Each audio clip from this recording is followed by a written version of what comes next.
안녕하십니까. 경제학 원론 14주차입니다.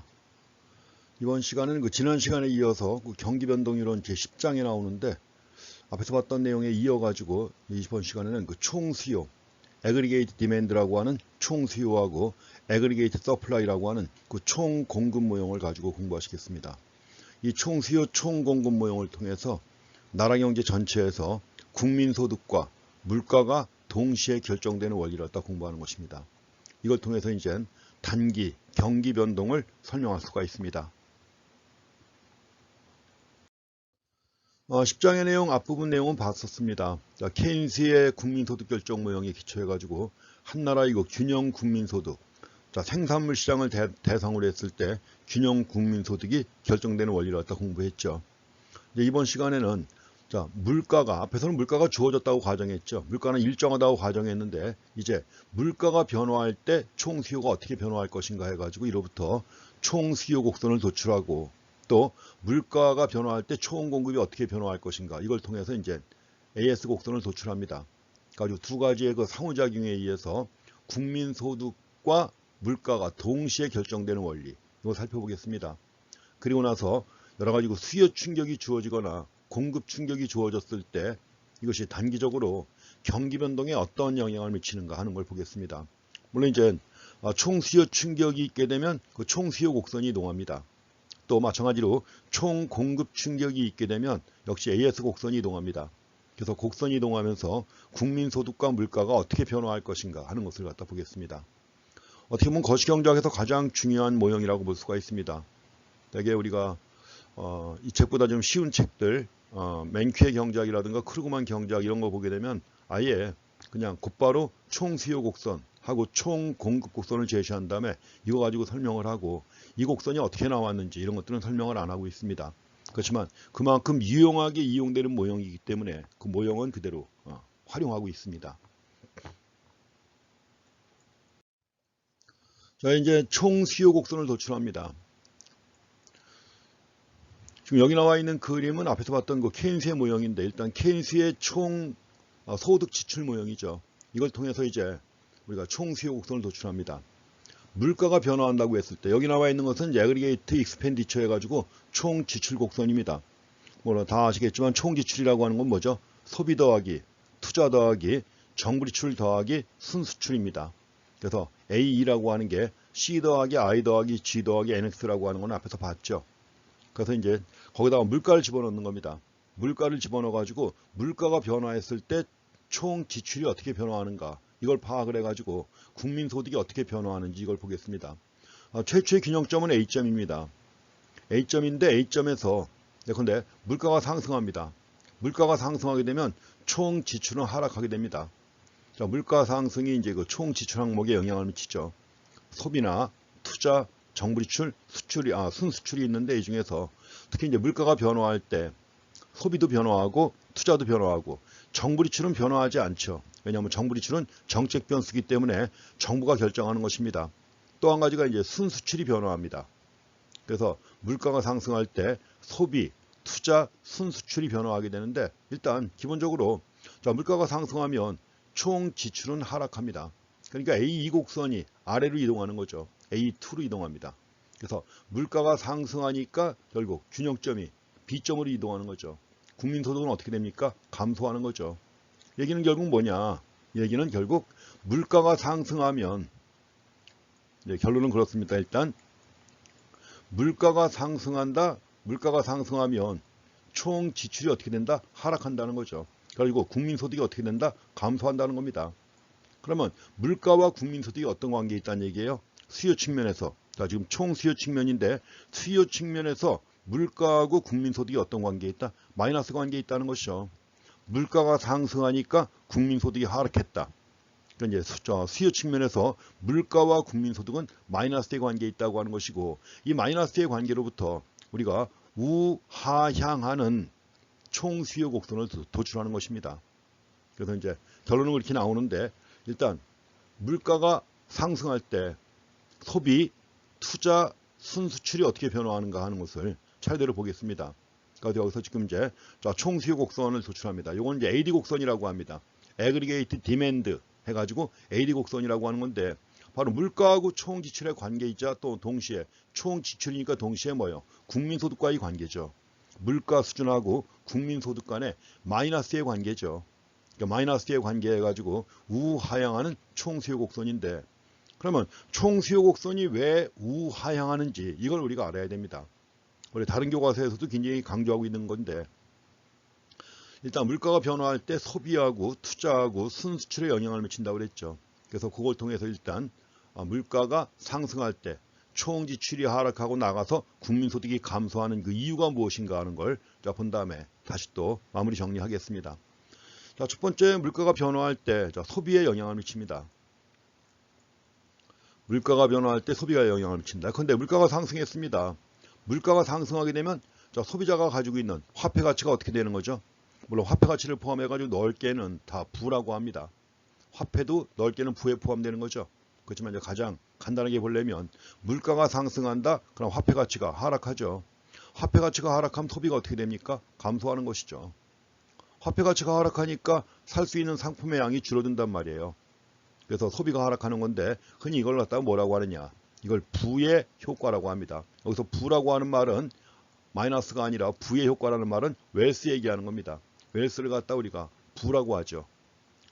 그런데 애덤 스미스가 쓴 국부론 내셔널 웰스입니다. 내셔널 웰스 해가지고 웰스 오브 네이션스 해가지고 국부라고 하는 건데 부가 바로 웰스입니다. 이 관계를 처음 밝힌 학자가 누구냐 하면 여기 지금 안 나와 있는데 이 관계를 처음 밝힌 학자가 아서 피구라는 학자입니다. 그래서 갖다 좀 부의 효과라고 했는데 부의 효과라는 말보다는 피구 효과라는 말 더 많이 씁니다. 피구 앞에서 나왔었죠 여러분. 피구 효과라고 해서 유명한 것입니다. 그러니까 피구 효과 또 부의 효과라고도 하고 또 자산 효과라고도 합니다. 피구 효과, 부의 효과, 자산 효과 이렇게 얘기하는 겁니다. 그래서 물가가 상승하면 화폐 가치가 하락하기 때문에 소비가 감소하는 이런 관계를 갖다가 피구 효과라고 합니다. 소비에 미치는 영향은 이렇게 보시면 되겠고요. 자, 다음에 두 번째로 순수출이 먼저 나와 있습니다. 물가가 상승한다. 물가가 상승하면 비싼 물건 외국에서 사갈까요? 안 사가겠죠. 수출은 감소합니다. 반대로 수입은 어떻게 될까요? 외국에서 사다가 국내 물가가 오르니까 국제시장 가격은 변화가 없는데 사오기만 하면 국내에서 물가가 오르니까 돈 버는 거죠. 그래서 수출은 감소하되 수입이 증가하게 됩니다. 그래서 물가가 상승하면 자국 상품의 상대적 가격이 상승하는 거예요. 그러니까 안 팔리죠. 외국에서 안 사갈 것이고. 따라서 수출은 감소합니다. 자국 상품에 대한 해외 수요가 감소하니까 따라서 수출이 감소하고 수입은 어떻게 됩니까? 증가하는 거죠. 그래서 갖다 우리가 그래서 결국 순수출은 감소하게 됩니다. 순수출도 A에 포함되는 거 아니에요. 그렇죠? A에 포함되는 건데 그래서 A가 감소한다는 거죠. 그래서 순수출과 관련해 가지고 나타나는 이런 효과. 물가가 상승하면 순수출이 감소하게 되는데 이 효과를 갖다가 국제무역 효과라고도 하고 또 여기서 환율이 변화합니다. 사실은 환율이 변화해 가지고 이런 결과가 나타나기 때문에 환율 효과라고도 합니다. 그래서 우리 책에서는 지금 국제무역 효과라고 한마디만 나오는데 다른 교과서에서는 오히려 환율 효과를 더 강조하는 책도 있습니다. 환율 효과 또는 무역수지 효과 또는 국제무역 효과라고 합니다. 환율 효과, 무역수지 효과, 국제무역 효과 다 같은 말입니다. 그래서 물가가 상승하면 순수출이 감소하는데 그 관계에서 이제 중간에 수출이 감소하고 수입이 증가한다. 또 환율이 상승한다. 환율이 하락한다. 이런 얘기가 나옵니다. 그래서 이렇게 갖고 이걸 세 가지 용어로 얘기하는데 체크해 주시고요. 다음에 이제 세 번째로 투자입니다. 물가가 변화하면 투자가 어떻게 될 것인가 하는 겁니다. 투자에 미치는 영향인데 물가가 상승합니다. 물가가 상승하면 전부 다 돈 더 많이 갖고 다녀야죠. 물가가 상승해서 버스 요금도 올랐다. 짜장면 값도 올랐다. 그럼 전부 다 돈 많이 갖고 다녀야죠. 화폐 수요가 어떻게 됩니까? 상승하죠. 물가가 상승하면 화폐 수요가 상승합니다. 화폐 수요가 상승하게 되면 이자율이 어떻게 되는 거예요? 이자율이 상승하는 거죠. 이자율이 상승할 것이고. 그래서 이제 물가가 상승하면 거래적 화폐 수요가 증가하는 거예요. 거래적 화폐 수요가 증가하고 화폐에 대한 초과 수요가 발생하니까 이자율이 상승합니다. 물론 이제 화폐 공급은 단기적으로 화폐 공급은 중앙은행이 결정하는 거예요. 통화당국이 결정하는 것이기 때문에 이럴 때 물가와 관계없이 화폐 공급은 고정된 상태에서 화폐 수요가 증가하니까 이자율이 상승하는 거죠. 이자율이 상승하면 투자가 어떻게 됩니까? 감소합니다. 이자율이 상승하면 투자가 감소한다. 차입 비용이 증가한다. 그러니까 투자가 감소하는 겁니다. 그래서 이거는 이자율 효과라고 하는데, 이자율 효과, 이 관계를 처음 밝힌 학자가 누구냐? 케인스입니다. 케인스가 처음 밝힌 거죠. 그래서 이것도 케인스 효과라고 합니다. 케인스 효과 또는 이자율 효과라고 하는 겁니다. 그래서 우리가 총 수요 곡선은 결국 물가와 국민 소득이 마이너스의 관계에 있다. 그 이유가 바로 세 가지 효과 때문이죠. 소비 관련해 가지고는 피구 효과 또는 부의 효과 때문이고, 두 번째로 투자 관련해 가지고는 뭐예요? 케인스 효과 또는 이자율 효과 때문에 AD 곡선이 우하향하는 것이다. 또 세 번째는 순수출과 관련해 가지고 무역수지 효과 또는 국제무역 효과 또는 환율 효과로 인해 가지고 총수요 곡선이 우하향하는 것이다. 그렇게 정리하시면 됩니다. 아주 중요한 효과입니다. 세 가지 모두. 그래서 이런 이유 때문에 총수요 곡선이 우하향한다. 즉 물가가 상승하면 국민소득이 감소한다는 거죠. 그래서 우하향하는 총수요 곡선이 나오게 됩니다. 그래서 내용을 요약하면 결국 이제 여기 나왔습니다. 물가 수준 표시하고 가로축에는 실질 GDP 국민소득이에요. 그래서 이제 Y로 표시를 합니다. 국민소득 Y. 그러니까 실질 GDP가 바로 국민소득입니다. 그래서 결국 세 가지 이유 때문에 물가 수준이 상승하면 국민소득이 어떻게 된다? 감소합니다. 실질 GDP에 대한 소비, 투자, 순수출이 감소함으로써 따라서 우하향. 이게 올랐는데 감소하잖아요. 그렇죠. 감소해가지고 국민소득이 감소하는 거죠. 그래서 결국 우하향하는 총수요 곡선이 도출되는 것입니다. 우하향하는 총수요 곡선. 우하향하는 총수요 곡선. 그래서 이걸 AD 곡선이라고 합니다. Aggregate Demand라고 해서 AD 곡선이라고 하는 것입니다.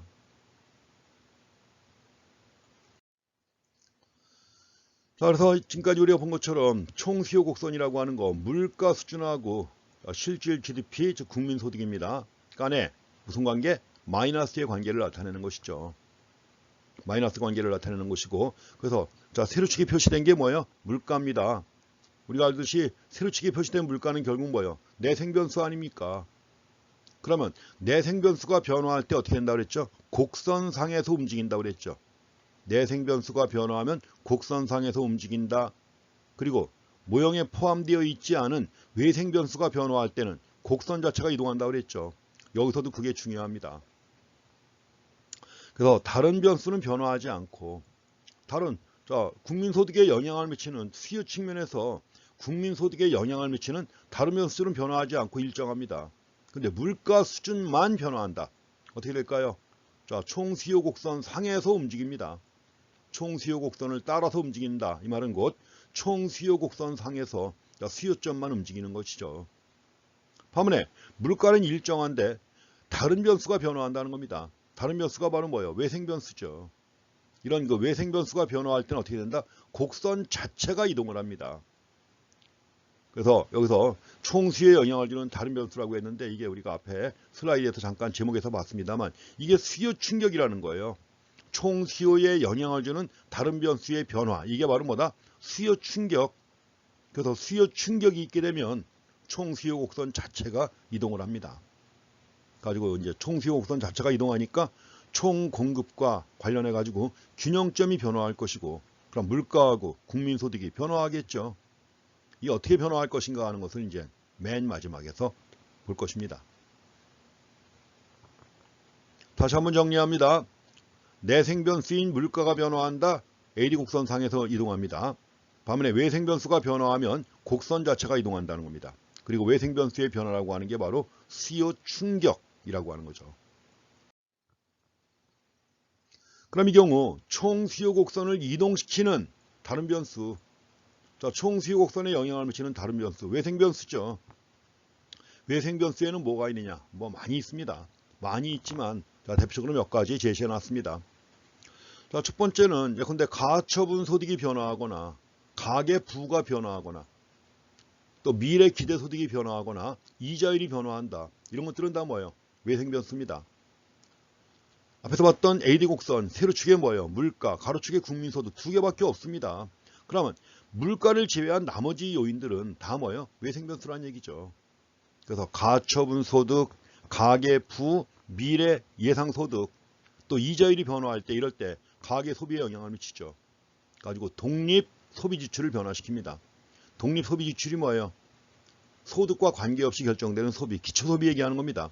베이직 컨섬션 해가지고 기초 소비. 기초 소비가 변화하게 되면 당연히 뭐예요? 소비 함수의 절편이 변화하는 거죠. 그래서 이런 소비 함수의 절편을 변화시키는 독립 소비 지출의 변화 요인들, 이런 것들입니다. 그래서 이런 것들이 변화한다는 거. 다음에 이제 독립 투자에 영향을 미치는 요인들이 또 많이 있습니다. 그런데 미래 기대 수익이 변화하거나 이자율이 변화하거나, 이건데 조세가 변화하거나, 조세도 영향을 크게 미치죠, 투자에. 그 다음에 유동성이라든가 현금 흐름이 변화하는 경우입니다. 이럴 때는 기업의 투자에 영향을 미치게 돼요. 그래서 기업의 독립 투자를 변화시키는 요인입니다. 그래서 일단 중요한 건 이겁니다. 중요한 건 뭐냐면 독립 소비 지출, 독립 소비를 변화시키는 요인들. 독립 소비가 변화한다. 또 독립 투자가 변화한다. 여기서 독립이라는 말은 아시죠? 오토노머스하다는 얘기입니다. 오토노머스하다. 그래서 물가와 관계없이 변화하는 그런 요인들 얘기하는 거죠. 오토노머스한 독립적인 자생적인 이런 투자가 변화합니다. 그 독립 투자라고 했을 때 대표적인 게 뭐가 있어요? 기업가의 애니멀 스피릿 같은 거죠. 기업가가 뭔가 돈 냄새를 맡았다. 돈 냄새를 맡게 되면 투자하잖아요. 그 돈 냄새를 맡아갖고 투자할 때 이럴 때는 뭐예요? 이자율이 얼마인지 이런 거 전혀 고려하지 않습니다. 그냥 지르는 거예요. 그래서 애니멀 스피릿이라고 하는 거죠. 그래서 독립 투자가 변화할 때 또 역시 총수요 곡선이 이동한다. 이것도 수요 충격이죠. 자, 세 번째는 정부 지출이 변화하는 경우입니다. 당연히 정부 지출, 정책 변수로서 가장 중요한 것 중에 하나죠. 그러면 또 한 가지 독립 순수출도 있습니다. 그래서 독립 순수출에 영향을 미치는 요인은 무엇이냐 하는 건데, 독립 순수출에 영향을 미치는 요인들, 해외 물가 수준, 또 국내외 경기 상황, 국내외 경기 상황, 역시 여기서도 이자율이 중요한 영향을 미치고 환율의 변화도 영향을 미치죠. 이런 것들이 다 순수출에 영향을 미쳐가지고 독립 순수출을 갖다 변화시킵니다. 기타의 여러 가지 이제 신용 경색이 있거나 또는 자산 가격이 변화하는 경우 있죠. 이럴 때 또 이것이 소비나 투자에도 영향을 미칩니다. 그래서 지금 여기 나와 있는 5가지 요인 제시하고 있는데, 이런 것들이 바로 수요 충격이라고 하는 거예요. 이런 수요 충격이 소비나 투자나 정부 지출, 순수출에 영향을 미쳐가지고 총 수요 곡선을 이동시키는 요인들입니다.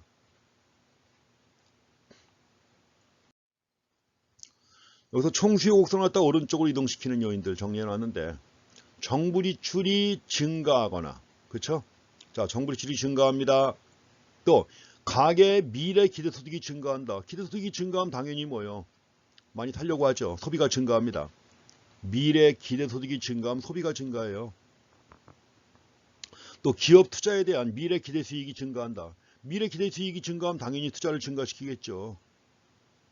그래서 이제 소비를 증가시키는 것이고, 가지고 이런 것들이 바로 총수요 곡선을 오른쪽으로 이동시키는 요인입니다. 이렇게 총수요 곡선을 오른쪽으로 이동시키는 요인을 어떤 교과서에서는 정의 수요 충격이라고 합니다. 포지티브 디맨드 샥.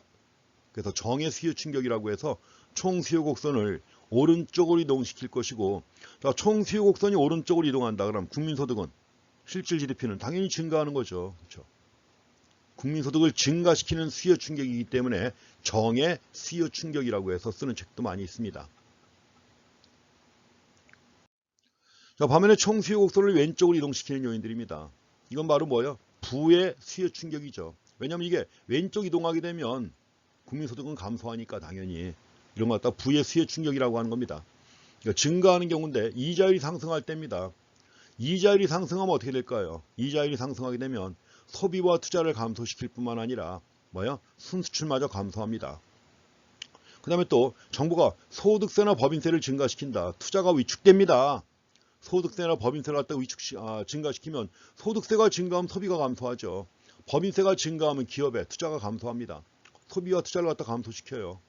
가지고 총수요 곡선을 왼쪽으로 이동시킵니다. 그 다음에 외국 GDP 대비한 국내 GDP 성장률이 증가한다. 당연히 국내 GDP 성장률이 증가한다. 그럼 어떻게 될까요? 자, 수입이 증가합니다. 이럴 때는. 원래 국내 소득이 증가하면 수입이 크게 증가하는 거예요.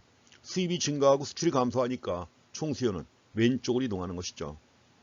다음에 환율 문제입니다. 외국 통화 대비 자국 통화 가치가 상승한다. 증가했다. 그럼 외국 통화 대비 가치 자국 통화 가치가 상승한다는 얘기는 뭐예요? 환율이 하락한다는 얘기죠. 환율이 하락한다. 순수출이 감소하죠. 그래서 총 수요 곡선을 왼쪽으로 이동시키는 요인의 하나가 되겠습니다. 자, 이렇게 해서 우리가 총 수요 곡선 도출해 봤습니다. 물가하고 국민소득 간의 마이너스의 관계라고 하는 거 봤습니다. 그래서 총 수요 곡선이 왜 우하향하는가, 우하향하는 이유를 갖다가 세 가지 효과로 제시했고요. 또 한 가지 그 총 수요 곡선의 이동 요인을 정리해 봤습니다. 그럼 이제 이어서 총 공급에 대해서 보실 차례입니다. 총 공급 곡선은 이제 Aggregate Supply라고 합니다. AS라고 하는 건데 이제 공급 측면이죠. 나라 경제 전체의 공급 측면. 그래서 일단 물가 수준하고 나라 경제 전체에서 기업들이 공급하는 재화 및 서비스 있죠. 그 재화 및 서비스의 산출량, 이게 바로 뭡니까? 국민소득이죠. 이게 재화 및 서비스의 산출량 해가지고 이제 공급하는 겁니다. 앞에서는 우리가 수요 측면에서 이제 수요를 갖다 유발시키는 요인들을 중심으로 봤는데 여기서는 뭐예요? 공급하는 겁니다. 공급하는 재화 및 서비스 간의 관계를 나타내는 것이 총 공급 곡선이다. 그래서 AS라고 합니다. 우리가 총 공급 곡선의 경우에는 단기와 장기를 구분해서 보셔야 돼요. 원래 장기 총 공급 곡선 나오는데 결론부터 얘기하자면 장기 AS 곡선은 수직입니다. 자연 산출량 수준에서 수직선의 형태가 되는 것이고, 반면에 단기 AS 곡선은, 단기 총 공급 곡선은 당연히 우상향하죠. 여기에 대해서도 이제 학자들 간의 과거에는 학파들 간의 견해 차이가 있었던 겁니다. 그래서 원래 장기 AS 곡선에 갖고 나오는데 이게 원래 고전학파가 주장하는 겁니다. 고전학파가 주장하는 AS 곡선은 수직이다. 반면에 또 케인스의 경우 극단적일 때는 수평이 돼요. 수직, 수평. 이 정도의 견해 차이입니다. 엄청나죠. 근데 이제 지금은 어느 정도 케인스 학파하고 통화주의 또는 새 고전학파들 간의 견해 차이가 많이 줄었습니다. 그래갖고 지금은 단기와 장기로 구분해요. 학파들의 견해가 아니라 단기와 장기. 예, 장기에는 우상향한다. 단기에는 우상향하지만 장기에는 수직을 이룬다. 그러니까 적어도 장기의 상황이라면 고전학파의 주장이 설득력이 있다는 겁니다. 그게. 그래서 단기와 장기로 구분해가지고 AS 곡선 보겠습니다. 그럼 일단 기본적으로 실질 GDP를 가로축에 들어가는 게 바로 실질 GDP, 국민소득이란 말이에요. AS 곡선의 경우에도 국민소득이 들어가는데, 그러면 실질 GDP의 장기적인 결정 요인이 무엇인가 하는 걸 먼저 검토한 다음에 이로부터 도출하면 됩니다. 실질 GDP의 장기적인 결정 요인, 이게 바로 생산함수를 통해서 파악하면 되는 거죠. 노동력 당연히 중요하죠. 노동력 중요하고, 그 다음에 또 한 가지 자본량이 있죠. L과 K가 있고요. 또 한 가지 지수 수준이 있죠. 앞에서 봤던 생산함수 생각해 보세요. Q equal G 펑션 LK로 표시를 했죠. 거기서 마찬가지로 G라고 하는 지수 수준도 그렇고, 그 다음에 또 뭐야? L과 L, 노동력과 K, 자본량이죠. 물적 자본량. 이런 것들이 바로 실질 GDP의 장기적 결정 요인에 포함되는 겁니다. 그래서 우리가 총 생산함수에 독립변수로 포함되는 것들이에요. 노동, 자본, 기술 세 가지. 그래서 실질 GDP는 장기적으로는 호황과 불황에 관계없습니다. 장기적으로는 호황과 불황에 관계없이 우리가 잠재 GDP라고 하는 게 있습니다. 포텐셜 GDP라고 하는 거예요. 잠재 GDP에 갖고 포텐셜 GDP라고 하는데 이걸 또 완전 고용 GDP라고도 합니다. 완전 고용 GDP라고도 하고 또 다른 말로 자연 산출량이라고도 합니다. 자연 산출량 다 같은 얘기입니다. 완전 고용 국민소득, 잠재 국민소득 또는 잠재 GDP, 또 자연 산출량 다 똑같은 의미예요.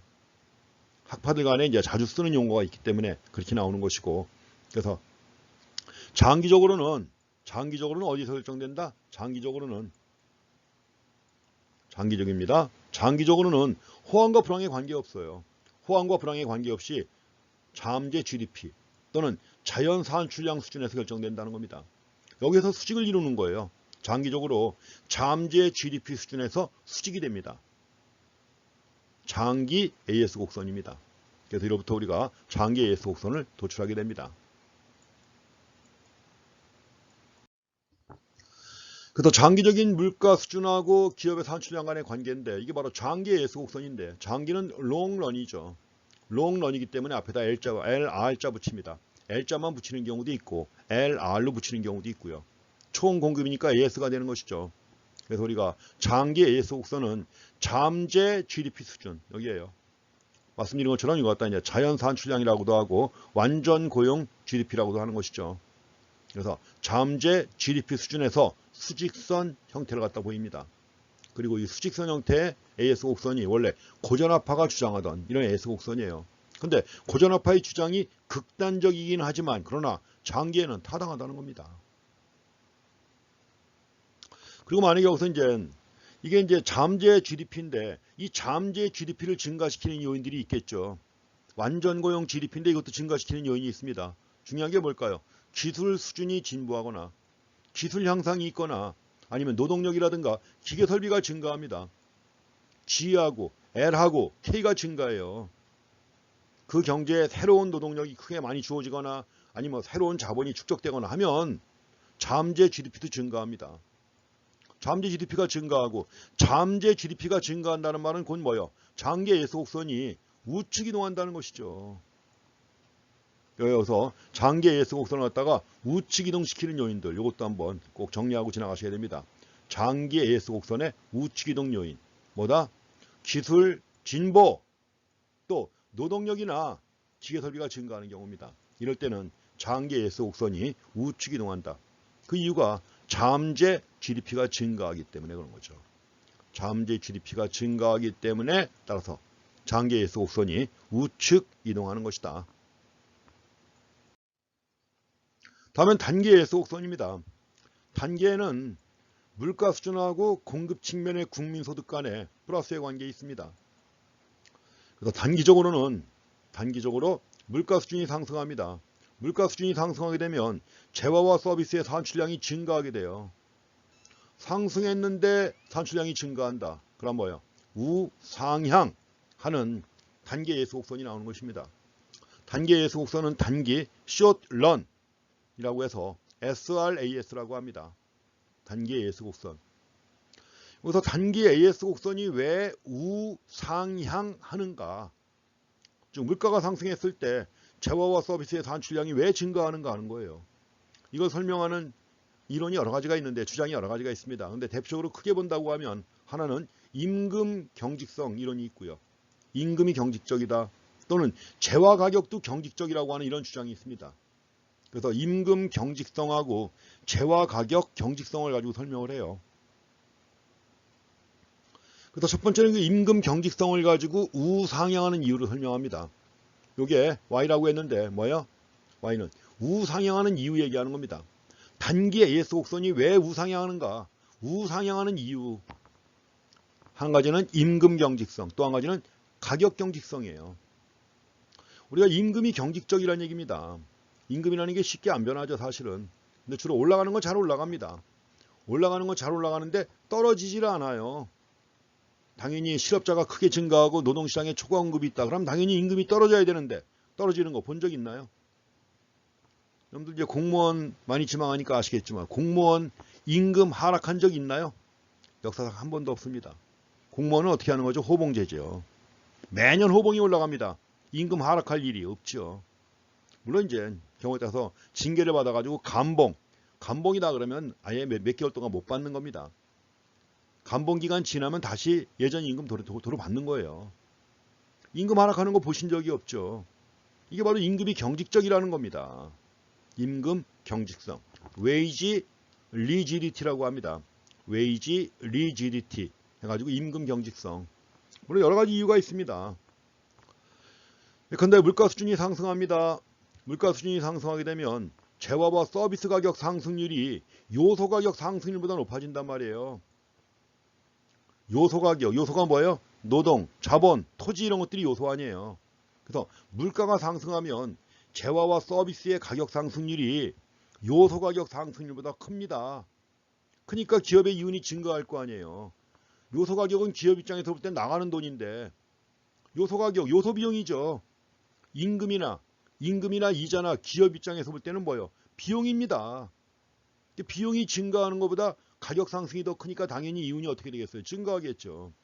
이윤이 증가하니까 기업들은 재화와 서비스의 공급을 어떻게 합니까? 증가시키죠. 증가시킨다. 그래서 여기서 물가가 상승한다. 그럼 재화와 서비스의 공급이 어떻게 된다? 증가한다. 그러니까 S 곡선이 어떻다? 우상향한다는 겁니다. 물가가 상승하면 공급이 증가하고, 따라서 공급 측면에서 국민소득이 증가하는 거예요. 그러니까 단계 S 곡선이 우상향하는 한 가지 이유입니다.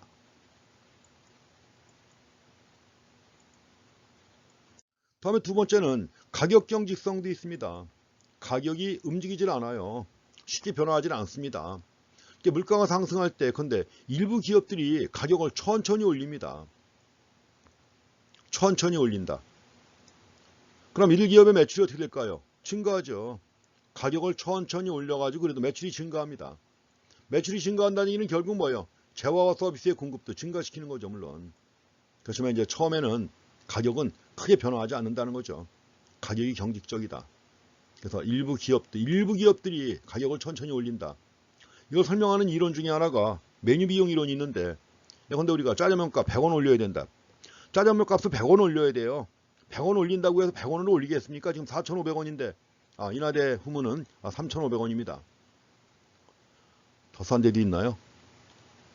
인하성, 인하각, 인하반점 다 제 기억엔 3,500원인 것 같은데, 3,500원인데 만약에 100원 올릴 이유가 생겼다. 그럼 3,600원 받아요? 아니죠. 그럼 100원 또 올릴 이유가 생겼다. 3,700원으로 올려요? 안 올리죠. 그러다가 이제 도저히 안 되겠다 싶어갖고 이번엔 4,000원으로 올려야 된다. 이럴 때는 올리죠. 500원 단위로. 그 중간에 이렇게 쉽게 안 올린다는 얘기입니다. 조금씩은 안 올린다는 거죠. 또 그거 바꾸려면 메뉴판 싹 바꿔야 되잖아요. 메뉴판 바꾸려면 또 메뉴판 비용 들죠. 그런 이유 때문에 가격을 조금 올릴 이유가 있다고 해서 당장 올리는 건 아니라는 거죠. 근데 이제 500원 정도 올려야 된다. 이럴 때 올리는 겁니다. 그만큼 이제 일부 기업들이 가격을 천천히 올린단 말이에요. 이들 기업의 매출이 증가할 것이고, 그럼 재화 서비스의 공급도 증가한다는 거죠. 그래서 물가가 상승하니까 공급도 이렇게 해서 증가한다. 그래서 우상향하는 것입니다. 그래서 여기서 왜 임금 경직성이 존재하느냐, 또 재화 가격 경직성이 존재하느냐 하는 문제인데, 여기서 여러 가지 이유가 있습니다. 그런데 우리가 임금 경직성이 존재하는 이유는 여러 가지가 있습니다. 그래서 임금 경직성이 존재하는 이유 해가지고 한 5가지 정도.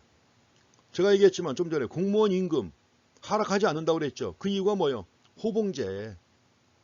호봉이라는 게 뭐죠? 연공급 임금제란 말이에요. 지금 대한민국 대부분의 기업들이 뭐예요? 연공급이죠.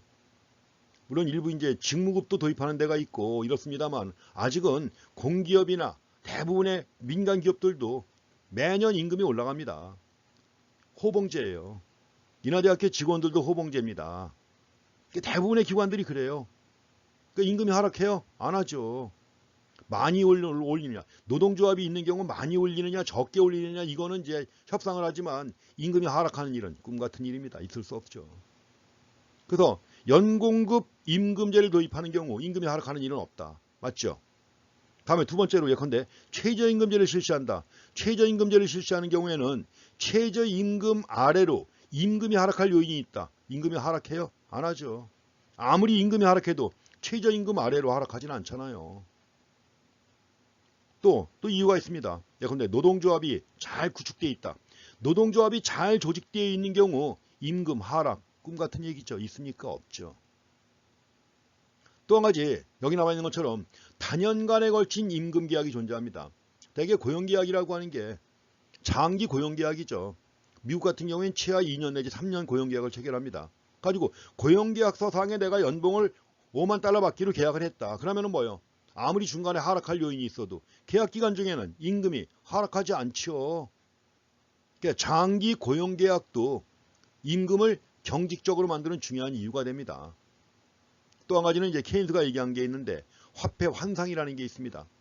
화폐 환상은 뭐냐면 노동자들이 임금 하락을 수용하지 않는다는 얘기예요. 노동조합이 아니라 노동자들이 화폐 환상으로 인해서 마니 일루션이라는 용어가 나오는데 책에 좀 나옵니다. 한번 읽어보세요.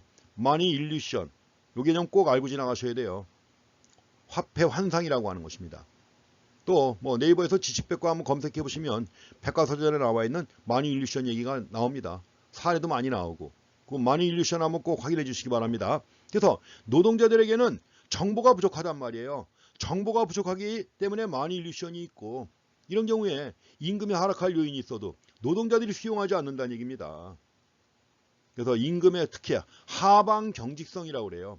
임금의 경직성인데 그 중에서도 특히 임금이 하락하지 않는다. 하락하지 않는다는 걸 하방 경직성이라고 하는 겁니다. 하방 경직성의 원인 첫 번째는 화폐 환상으로 인한 노동자들의 거부. 노동자들이 거부하니까 하락하지 않는 거예요. 두 번째, 노동조합의 압력으로 인한 거부가 있죠. 노동조합이 수용하지 않아요. 하락하지 않습니다. 장기 고용계약. 고용계약 기간 중에는 임금이 하락하지 않습니다. 연공급 임금제도 임금 하락을 막는 이유 중에 하나죠. 이런 것들 때문에 결국 임금이 경직적이다. 특히 하락하지 않는 하방 경직성이 나타납니다. 그래서 임금 경직성이 있게 되면 당연히 뭐예요? 물가가 상승할 때 재화와 서비스의 생산이 증가하잖아요. 다음에 두 번째로 재화 가격 경직성이 존재하는 이유인데 제가 좀 전에 말씀드렸지만 메뉴 비용 얘기했었죠. 이거 메뉴 비용이라고 합니다. 메뉴 코스트. 하버드 대학의 맨큐가 제시한 개념이에요. 맨큐가 제안한 개념. 맨큐의 논문에서 나온 얘기입니다. 그래서 가격 변경에 메뉴 비용이 존재한다. 그럼 메뉴 비용 때문에 수시로 가격을 변화시킵니까? 못 올리죠. 아까 얘기했지만 짜장면가 100원 올려요? 못 올리잖아요. 그나마 이제 크게 올릴 때는 할 수 없이 올리지만 그렇지만 자 메뉴 비용 때문에 가격을 올리지 않는 기업들 매출이 증가할 것이고 그럼 생산이 증가하겠죠. 그래서 이렇게 갖고 가격 경직성도 여러 가지 이유가 있습니다. 그렇지만 이제 대표적인 것이 바로 또 가장 쉽게 이해할 수 있는 게 메뉴 비용 이론이에요. 맨큐의 메뉴 비용 이론. 그래서 재화 가격도 경직적이다 하는 거. 이런 이유 때문에 단기 AS 곡선이 우상향한다는 것이죠. SRAS. 현실적인 여러 가지 이유로 임금 경직성 또 재화 가격 경직성이 존재할 때 단기적으로는 물가가 상승하면 기업들이 공급하는 재화와 서비스의 산출량이 증가한다. 이에 따라 단기 AS 곡선은 우상향하는 것이다. 단기 AS 곡선이 우상향하는 형태라고 하는 것. 이유는 크게 보면 임금 경직성과 재화 가격 경직성이 이유다 하는 것입니다.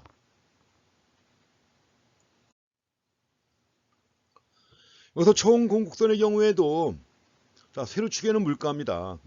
세로축에는 물가하고 가로축에는 국민소득 아니에요. 단지 이제 곡선이 우상향하는 것이죠. 그래서 S곡선의 경우에도 물가 수준하고 재화 및 서비스의 산출량 간의 플러스의 관계죠. 나타냅니다. 여기서도 마찬가지로 세로축에 표시한 내생변수인 물가가 변화할 때는 곡선상에서 이동합니다. 반면에 물가를 제외한 외생변수가 변화할 때는 곡선 자체가 이동을 하는 건데 이것도 역시 똑같죠. 그래서 물가 수준만 변화한다. S곡선을 따라서 위아래로 이동합니다. 위아래 또는 오른쪽 왼쪽 이동합니다. 그 다음에 나머지 다 다른 변수들 뭐예요? 외생변수죠. 외생변수가 변화할 때는 곡선 자체가 이동을 합니다. 그럼 어떤 변수가 곡선 자체를 이동시키는가? 이걸 좀 몇 가지 보겠습니다. 그래서 S곡선의 이동 요인인데 대표적인 게 공급 충격이에요. 일단. 그래서 단기 AS 곡선을 이동시키는 뭔가 예상치 못한 상황인데 대표적인 것이 뭐예요? 자연재해 같은 것들이 있죠. 그런데 농업생산물인데 풍년, 흉년에 따라 뭐예요? 차이가 크죠. 이거 공급 충격입니다. 풍년 들거나 흉년 드는 것도 농산물 시장에서는 엄청 큰 공급 충격이죠. 또 우리가 겪었던 가장 대표적인 것이 뭐가 있습니까? 서귀파동이 있습니다. 올시압 서귀파동. 두 차례에 걸친 서귀파동 경험했죠. 물론 여러분들은 태어나기 전 얘기입니다만 그래도 그런 일이 있었습니다. 거시경제학 교과서마다 빠지지 않고 나오지 않습니까? 이거 말고도 근데 환율 변동도 공급 충격입니다. 그래서 공급 충격이 있을 때 AS 곡선이 이동한다. 또 한 가지 미래 물가 수준에 대한 기대가 변화하여 예상 물가입니다. 예상 물가 수준이라고 하는 거예요. 원래 예상 물가 수준을 갖다가 특히 강조한 학자가 루카스입니다. 로버트 루카스. 그래서 루카스가 지금 우리가 본 AS 곡선에 대해서 루카스 AS 함수를 갖다 만들어요. 그러니까 루카스 AS 곡선을 갖다 만들어 가지고 제시하는데 거기서 중요한 역할을 하는 변수가 바로 예상 물가입니다. 기대 물가. 미래의 기대 물가.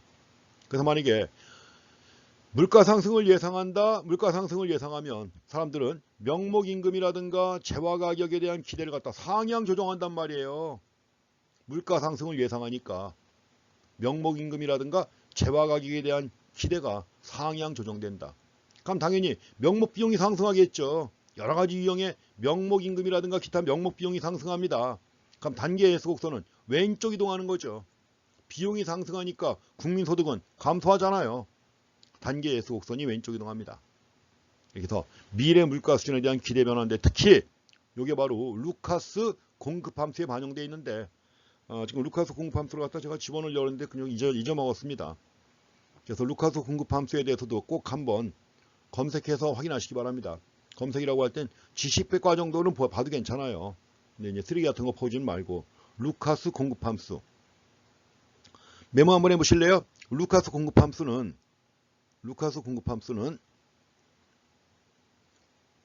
y는 y equal y sub n yn 더하기 알파 가로 p-p2 2는 이제 첨자로 상첨자로 p2자 쓰시면 됩니다. 그렇게 나와요. 또 가로 닫고. 그래서 루카스 공급함수가 y equal y가 가로축이죠. 지금 AS 곡선에서 가로축이 y입니다. y equal yn 더하기 알파 곱하기 p-p expectation이에요. p는 현재 물가고 p expectation은 예상 물가입니다. 기대 물가. 여기서 얘기하는 기대 물가. 이게 바로 루카스 공급함수예요. 그래서 만약에 맨 끝에 나와 있는 p expectation이 상승한다. p expectation이 상승하면 어떻게 될까요? 마이너스 p expectation 아니에요. 그럼 p expectation이 상승하면 y는 감소하겠죠. 부호가 마이너스니까. 그러니까 이 말은 곧 단기 AS 곡선이 뭐예요? 왼쪽 이동한다는 얘기죠. 또 루카스 공급함수 가지고 장기 AS 곡선도 다 설명이 돼요. 왜냐하면 장기에는 실제 물가하고 기대 물가가 같아집니다. 왜냐하면 단기에는 예상이 정확하지 않더라도 장기에는 예상이 정확하단 말이에요. 그러니까 장기에는 실제 물가하고 기대 물가, 예상 물가가 똑같단 말이죠. 그러면 P하고 P expectation이 똑같다. 그럼 결과가 뭐예요? Y equal YN이죠. Y equal YN. YN이 뭐냐? 자연산출량입니다. 앞에서 얘기했던 잠재 GDP란 말이에요. 그럼 국민소득이 잠재 GDP하고 똑같다. 그럼 장기 AS 곡선은 자연산출량 수준에서 수직이란 얘기죠. 이런 잡다한 거 표시할 필요가 없습니다. 지금은 그냥 루카스 공급함수 하나 제시하면 단기와 장기 다 설명이 되는 거예요. 루카스 공급함수 꼭 확인하시기 바랍니다. y equal yn 더하기 알파 곱하기 p 마이너스 p expectation 아주 유명한 함수입니다. 단기와 장기 AS 곡선 다 설명할 수 있고 또 특히 그 중에 말씀드린 것처럼 지금 기대가 변화하면 곡선이 이동한단 말이에요. 기대가 변화한다. 물가에 대한 기대가 변화한다. 물가에 대한 기대가 좀 전에 말씀드린 식에서는 P expectation입니다. 이게 변화하면 당연히 곡선이 이동하죠. 그래서 물가 상승을 예상한다? 그럼 왼쪽 이동합니다. 이런 것도 생각해 볼 필요가 있습니다.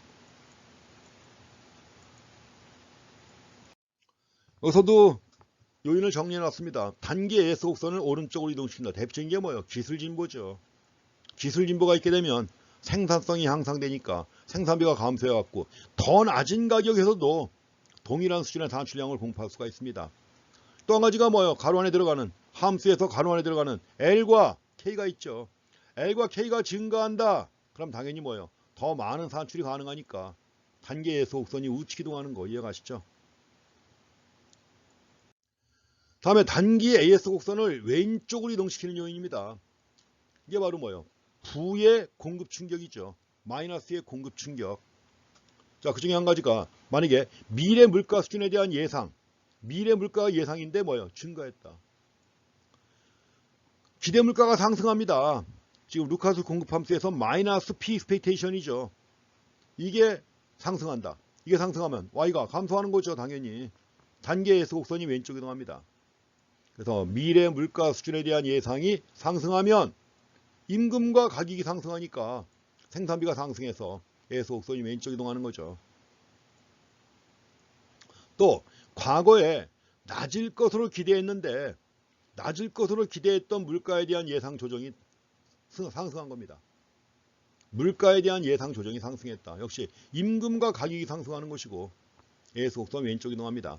또 주요 원자재 가격이 상승했다. 올시작 석유파동처럼 유가가 크게 상승합니다. 생산비가 상승하니까 국민소득이 감소하죠. 예수 곡선 이동할 것이고. 다음에 자국 통화 대비 외국 통화의 가치가 상승할 때입니다. 자국 통화 가치가 상승하는 거예요. 환율 상승이죠. 환율이 상승할 때는 원유나 원자재 수입 가격이 상승하니까 따라서 총 공급이 감소하는 것이죠. 곡선이 왼쪽 이동합니다. 단기 AS 곡선의 이동 요인, 그것도 중요합니다.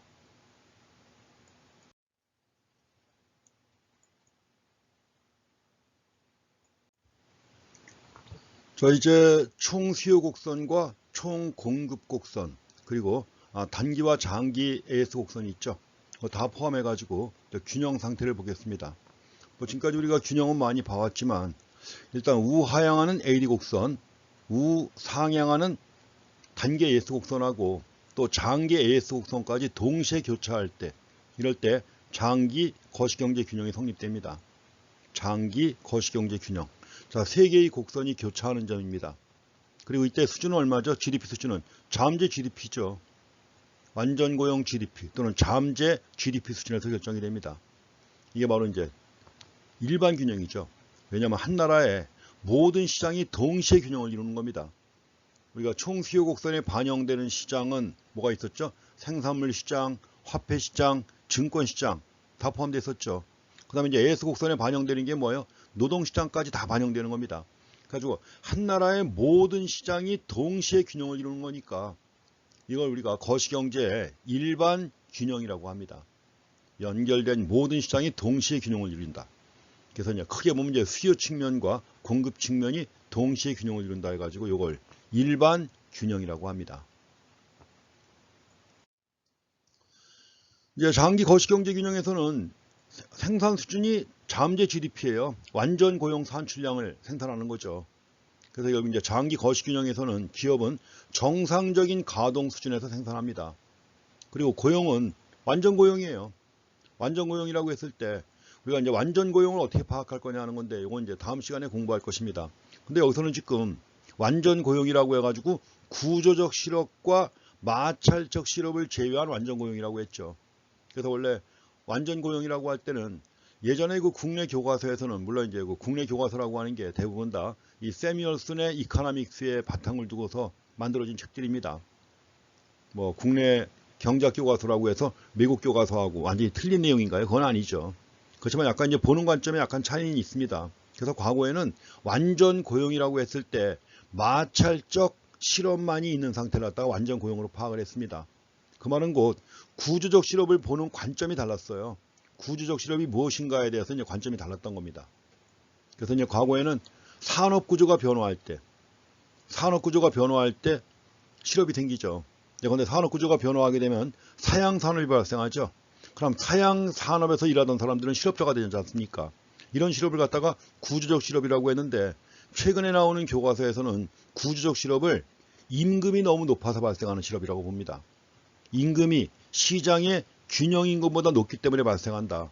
구조적 실업을 그렇게 파악을 해요. 맹쾌 경제학, 크루그만 경제학, 버냉키 경제학, 테일러 경제학 다 마찬가지로.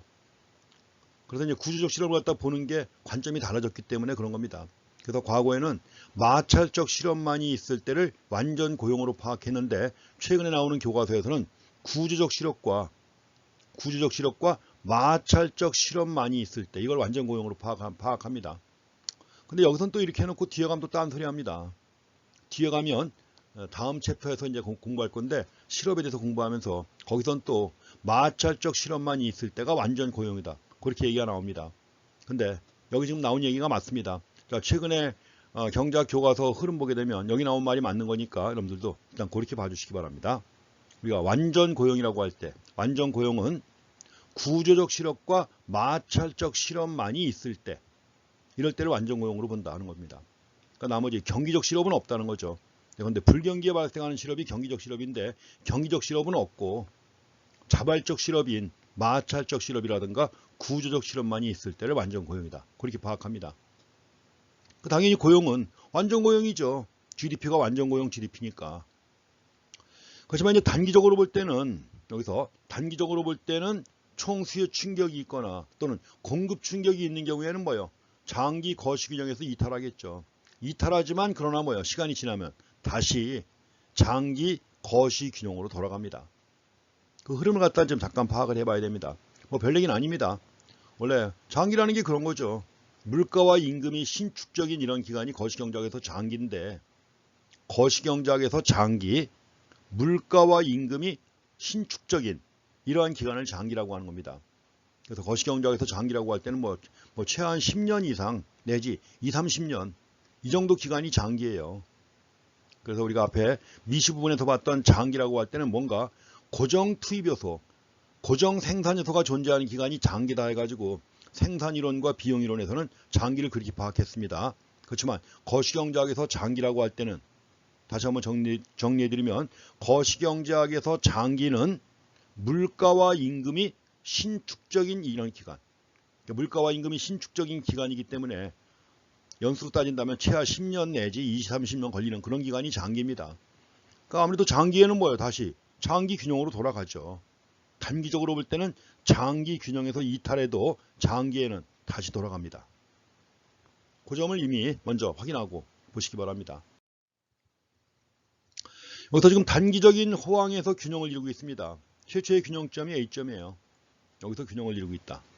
그래서 SRAS1 총수요 곡선은 AD1 균형을 이루고 있습니다.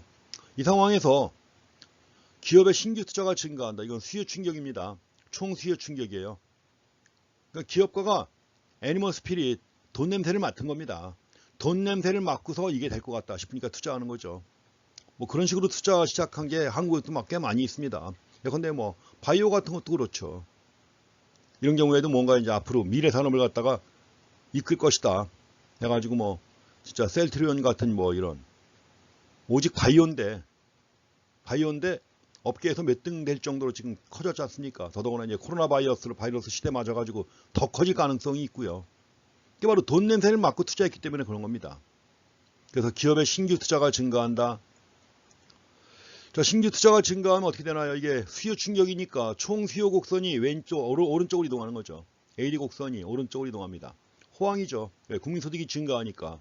그래서 이 상태에서 AD 곡선이 우측 이동하면 B점으로 가는 거예요. B점으로 가가지고 물가는 올랐지만 국민소득이 증가했습니다. 완전 고용 국민소득을 초과해가지고 국민소득이 증가한 거예요. 이게 호황이죠. 호황이니까 어떤 일이 생기느냐? 물가가 상승합니다. 그래서 총수요 곡선이 우측 이동했고 우측 이동한 결과 단기 거시경제 균형이 A에서 B로 이동합니다. 그 결과 실질 GDP 증가했죠. 물가 상승합니다. 실질 GDP 증가했고 물가도 상승했고 그래서 A점에서 B점을 이동한 것까지 일단 보시고요. 그래서 경기가 호황인 상태입니다. 물가는 올라가지만 원래 호황일 때 물가도 올라가고 국민소득도 증가하는 겁니다. 경기가 호황 상태이다. 자, 이런 상태에서 이제 또 다음 변화입니다. 단기에 물가가 상승했다고 그랬죠. 물가가 상승한다. 물가가 상승하면 어떻게 될까요? 노동자들이 구입 가능한 재화의 양이 줄어듭니다. 물가가 올라갔으니까 구입할 수 있는 상품의 양이 줄어들어요. 그 결과 노동자들은 명목 임금의 상승을 요구하죠. 실질 임금이 하락한 거니까, 물가가 상승해가지고 실질 임금이 하락한 거니까 대신 노동자들은 명목 임금의 상승을 요구합니다. 그럼 기업들은 노동조합이 단체 교섭을 통해서 상승을 요구하니까 올려줄 것이고, 올려주게 되면 기업들은 생산비가 상승합니다. 생산비가 상승하면 총 공급이 감소하는 거죠. 기업들의 비용이 상승한다. 생산비가 상승하면 이제 총 공급이 감소합니다. 상승했다. 그 다음 단계 이제 보시면 되겠죠. 그 재화 가격이 상승할 것이고, 생산비가 상승하니까 당연히 재화 가격이 상승할 것이고, 재화 가격이 상승에 따라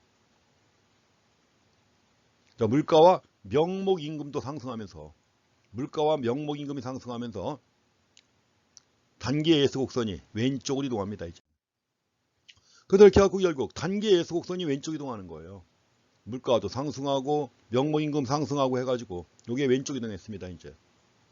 그러니까 지금 앞에서 A점에서 B점으로 균형점이 이동했던 건데, 이제 B점에서 어디요? C점으로 이동하는 거예요. 그래서 높은 물가 수준이 재화 가격과 임금에 반영이 되면서 SRAS가 단계 예수 곡선이 왼쪽으로 이동하는 겁니다. 왼쪽으로 이동한다. 자, 거시경제 균형은 B에서 C로 옮겨갑니다. 이제 B에서 C로 이동할 것이고, 그럼 이제 장기적으로 볼 때 뭐예요? 물가가 상승한 상태에서 국민소득은 다시 완전 고용 국민소득으로 돌아가는 겁니다. 가지고 결국 잠재적 호황에서 다시 잠재 GDP 수준으로 회복되는 거죠. 잠재 GDP 수준이 뭐예요? 장기 거시균형입니다. 물론 정부의 개입 없는 거죠. 정부가 개입 없이 자동적으로 발생하는 겁니다. 근데 중요한 건 시간이 꽤 걸렸다는 겁니다. 지금 시간이 얼마 걸렸나 얘기는 안 했지만 시간이 꽤 걸려요. 그래서 이제 세 번째 거시경제 균형은 잠재 GDP 수준으로 이동합니다. 물가 수준은 더 높아지는 거죠. 장기 거시균형에서.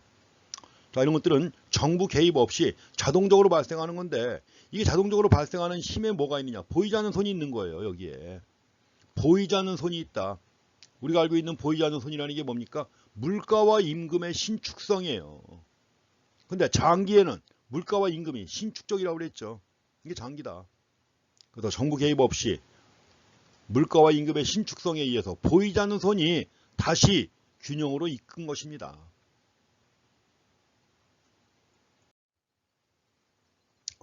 불황과 장기적인 조정 나와 있는데, 뭐 지금 한 얘기입니다. 반대 상황이에요. 지금은 여기는 불황인 상황 나왔습니다. 불황인 경우도 마찬가지입니다.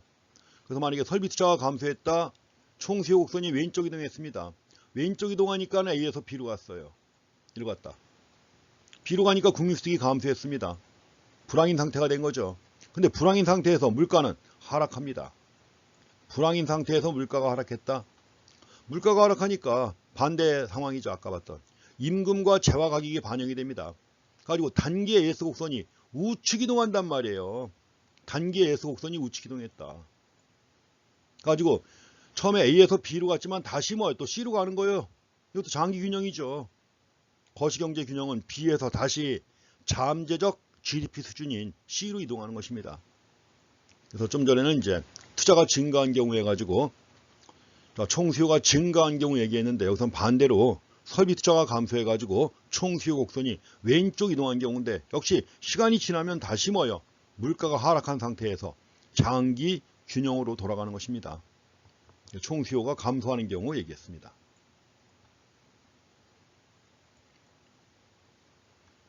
그래서 첫 번째 설명 말씀드린 겁니다. 설비 투자가 감소한다. AD 곡선의 왼쪽 이동. 나가서 국민소득이 감소하니까 불황이 된 거예요. 다음에 두 번째, 물가가 하락했죠. 물가가 하락해가지고 낮은 물가 수준이 재화 가격과 임금에 반영이 되면서 SRAS가 오른쪽으로 이동합니다. 그래서 세 번째, 거시경제 균형은 잠재 GDP 수준으로 다시 이동한다. 물가 수준은 더 낮아집니다.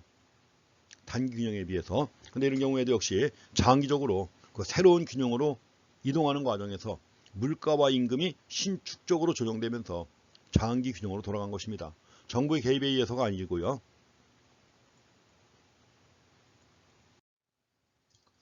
다음은 이제 공급 충격이 발생한 경우 보겠습니다. 좀 전에 본 건 수요 충격이에요. 투자가 증가하거나 감소한 경우죠. 자, 공급 충격이 있을 때는 어떻게 될 것인가 하는 건데, 지금까지 우리가 겪었던 대표적인 공급 충격은 유가 상승이죠. 자, 최초의 균형점은 A점입니다. 이런 상태에서 유가가 상승합니다. 유가가 상승하면 어떻게 돼요? AS 곡선이, 단기 AS 곡선이 왼쪽 이동하죠.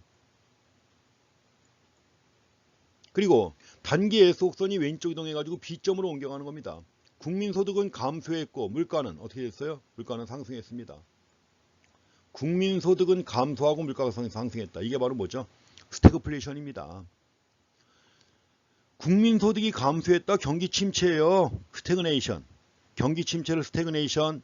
물가는 상승했죠. 인플레이션. 스태그네이션 더하기 인플레이션. 뭐죠? 스태그플레이션입니다. 이게 과거 70년대 중반 말에 겪었던 석유파동의 결과예요.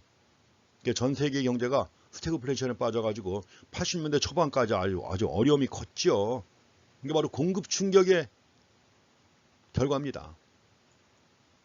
유가가 상승하니까 기업들의 생산비가 상승할 것이고 생산비가 상승하니까 기업들은 단기 S 곡선이 왼쪽으로 이동합니다.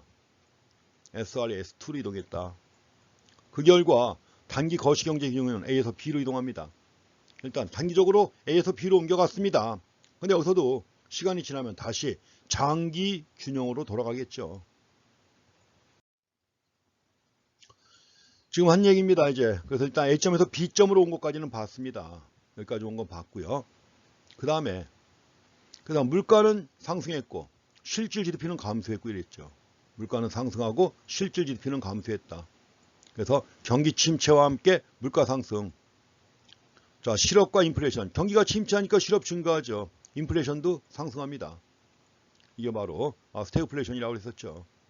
스태그플레이션이 발생한 것입니다. A에서 B로 이동함으로써 경제가 스태그플레이션에 빠지게 된 겁니다. 자, 이제 실업이 증가하고 산출량이 감소했습니다. 실업이 증가하고 산출량이 감소했다. 불황이 계속 이어진 거죠, 지금. 근데 불황이 있게 되면 어떻게 되느냐? 불황이 있게 되면 장기적으로 임금과 물가가 하락한단 말이에요. 가지고 이때 SRAS가 다시 원래 위치로 돌아오게 됩니다. SRAS가 원래 위치로 돌아온다. 그래서 SRAS, 단기 S 곡선이 우측 이동하는 거예요. 가지고 경제가 다시 그래서 균형은 원래 물가 수준 또 잠재적 GDP 수준으로 다시 이동한다는 것입니다. 그래서 노동자와 기업들이 경기가 아주 안 좋은 상황이에요. 지금 경기가 아주 안 좋은 상황이기 때문에 노동자와 기업들이 공급 충격 이전보다 낮은 명목임금 또 공급 충격 이전보다 낮은 재화 가격을 수용한다는 겁니다. 수용해가지고 다시 A로 돌아오는 겁니다. 여기서는. 그래서 단기 S 곡선이 SRAS2에서 SRAS1으로 우측 이동하는 거예요. 명목임금하고 재화 가격이 낮아진 겁니다. 이걸 수용을 해가지고 단기 S 곡선이 다시 오른쪽으로 이동한다. 그래서 다시 A점으로 돌아오는 거예요. 이렇게.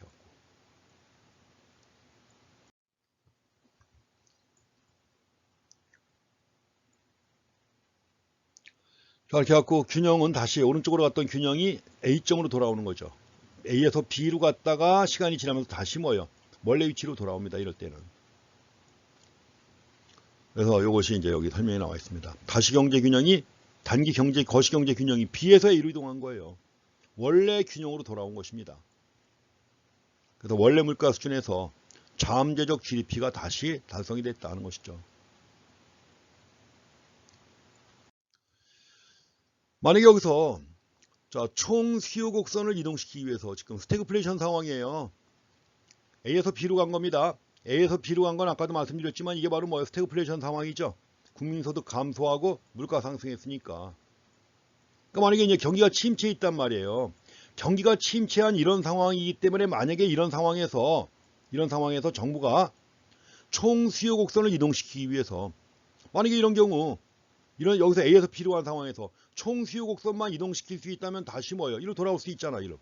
이동시켜가지고 돌아올 수 있을 것 같죠. 근데 어떠냐 이게. 그래서 이럴 때 만약에 경기를 갖다가 다시 원래 수준으로 회복시키기 위해서 이게 정부가 개입하는 거죠. 정책이니까. 총 수요 곡선의 우측 이동을 위해서 만약에 통화정책과 재정정책을 사용하면 어떻게 될 것인가 하는 겁니다. 그러니까 당연히 확장적 통화정책과 확장적 재정정책을 쓰는 거죠. 총수요를 증가시키는 거니까. 물론 이럴 때 정부가 개입해가지고 통화정책과 재정정책을 사용하면 경제는 신속하게 회복될 수 있습니다. 그러나 뭐예요? 물가는 더 크게 상승합니다. 여기까지 물가가 더 크게 상승해요. 인플레이션, 이것도 엄청난 고통입니다. 그렇기 때문에 이럴 때 과연 통화정책과 재정정책을 사용하는 것이 바람직하냐? 그렇지 않다는 것이죠.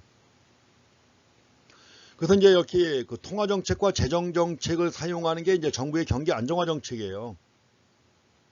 바람직한 상태로 경기를 갖다가 회복시키기 위해서 정부가 개입해가지고 통화정책과 재정정책을 사용할 때 이게 경기 안정화 정책인데 그 경기 안정화 정책과 관련해가지고는 이제 다음 챕터에서 봅니다. 10장에서는 여기까지 공부하시고 그 뒤에 나와 있는 핵심 요약하고 내용들 더 읽어보시기 바랍니다. 그래서 이렇게 정리해 보시고 이제 다음 시간에 경기 안정화 정책에 대해서 보고 다음 시간은 이제 뭐 마지막 시간입니다. 그렇기 때문에 뒤에 남은 슬라이드 중에서 최소한도 우리가 봐야 될 내용들, 자, 실업과 이런 내용들까지는 봐야 되기 때문에 중간에 내용을 좀 삭제하더라도 그 내용 포함해 가지고 11장과 13장을 볼 겁니다. 12장은 뭐 거의 볼 수 없고요. 11장과 13장을 갖다 묶어가지고 자, 시간이 걸려도 마무리할 것입니다. 그러니까 그렇게 알고 11장과 13장 준비하시기 바랍니다. 자, 이번 시간은 여기까지 하겠습니다. 자, 수고했습니다.